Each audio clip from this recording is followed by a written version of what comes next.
இயேசுவின் தாயாரும் சகோதரரும். அப்பொழுது அவருடைய தாயாரும் சகோதரரும் அவரிடத்தில் வந்தார்கள். ஜனக்கூட்டத்தினாலே அவர் அண்டையில் அவர்கள் சேரக்கூடாதிருந்தது. அப்பொழுது உம்முடைய தாயாரும் உம்முடைய சகோதரரும் உம்மை பார்க்க வேண்டும் என்று வெளியே நிற்கிறார்கள் என்று அவருக்கு அறிவித்தார்கள். அதற்கு அவர், தேவனுடைய வசனத்தை கேட்டு அதன்படி செய்கிறவர்களே எனக்கு தாயும் எனக்கு சகோதரருமாய் இருக்கிறார்கள் என்றார். தேவனுடைய வார்த்தையை பக்தியோடு கேட்கிறவர்கள் விசுவாசத்தோடு கிரியை நடப்பிக்க வேண்டும். இப்படிப்பட்ட விசுவாசிகளை இயேசு கிறிஸ்து அதிகமாக நேசிக்கிறார். தம்முடைய தாயாரையும் சகோதரரையும் நேசிப்பதை விட தம்மை விசுவாசித்து நற்கிரியை செய்கிறவர்களை இயேசு கிறிஸ்து அதிகமாக நேசிக்கிறார். இயேசு கிறிஸ்துவை சுற்றிலும் எப்போதுமே ஜனக்கூட்டம் சூழ்ந்திருக்கிறது. ஜனங்களால் அவர் அண்டையில் எளிதாக சேர முடியவில்லை. ஆனால் இயேசு கிறிஸ்துவின் குடும்பத்தில் உள்ள சிலரோ அவருடைய உபதேசத்தை கேட்பதில் ஆர்வம் செலுத்தவில்லை. எப்படியாவது அவருடைய உபதேசத்தை கேட்க வேண்டும் என்று ஜனங்கள் எல்லோரும் அவருக்கு அருகில் திரளாக கூடி வரும்போது அவருடைய தாயாரும் சகோதரரும் அவரை பார்க்க வேண்டும் என்று வெளியே நிற்கிறார்கள்.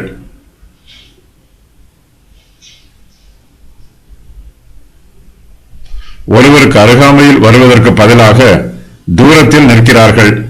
அவருடைய உபதேசத்தை கேட்க வேண்டும் என்று விரும்புவதற்கு பதிலாக அவரை காண வேண்டும் என்று மாத்திரமே விரும்புகிறார்கள்.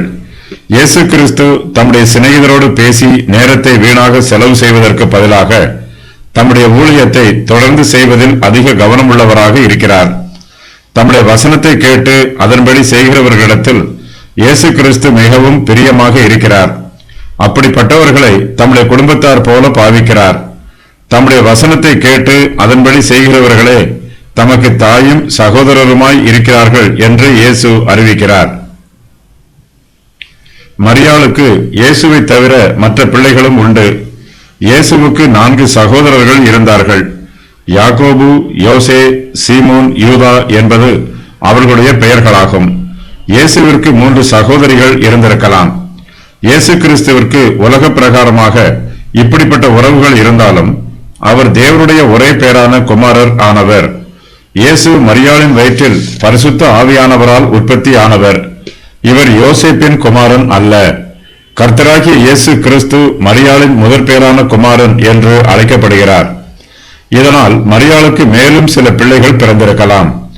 முதற் பேரு என்னும் இந்த வார்த்தை ரோமர் 8:29, கொலோசியர் 1:15-18, எபிரேயர் 1:6, 11:28, 12:23, வெளிப்படுத்தின விசேஷம் 1:5 ஆகிய வசனங்களில் மட்டுமே பயன்படுத்தப்பட்டிருக்கிறது. மற்றவர்களில் முதன்மையானவர் என்பது இதன் பொருள். இயேசு கிறிஸ்து மரியாளுடைய ஒரே பேரான குமாரனாக இருப்பார் என்றால் அதற்காக பயன்படுத்த வேண்டிய கிரேக்க சொல் மோனோஜீனஸ் ஆகும்.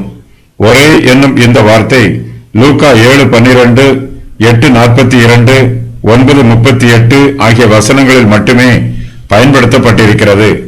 ஒரே பெற்றோருக்கு ஒரே ஒரு குமாரனோ அல்லது ஒரே ஒரு குமாரத்தியோ இருக்கும்போது இந்த வார்த்தை பயன்படுத்தப்படும். இயேசு கிறிஸ்து பிதாவாகிய தேவனுடைய ஒரே பேரான குமாரன். மரியாளுக்கு மேலும் சில குழந்தைகள் பிறக்கும் என்பது ஏற்கனவே முன்னறிவிக்கப்பட்டுள்ள தீர்க்க தரிசனமாகும். என் சகோதரருக்கு வேற்று மனுஷனும் என் தாயின் பிள்ளைகளுக்கு அந்நியனுமானேன். உம்முடைய வீட்டை குறித்து உண்டான பக்தி வைராக்கியம் என்னை பட்சித்தது. உம்மை நிந்திக்கிறவர்களுடைய நிந்தைகள் என்மேல் விழுந்தது. சங்கீதம் 69:8-9. இயேசு கிறிஸ்துவனுடைய தாயாரும் அவருடைய சகோதரரும் கப்பர்நகூமிற்கு அவரை தேடி வருகிறார்கள். இயேசு கிறிஸ்துவின் ஊழியத்தை தடை பண்ணுகிறார்கள். இயேசு கிறிஸ்து உயிர்த்தெழுகிற வரையிலும் அவருடைய சகோதரர் அவரை விசுவாசிக்கவில்லை. யாக்கோபு இயேசு கிறிஸ்துவின் சகோதரர் என்று அழைக்கப்பட்டிருக்கிறார்.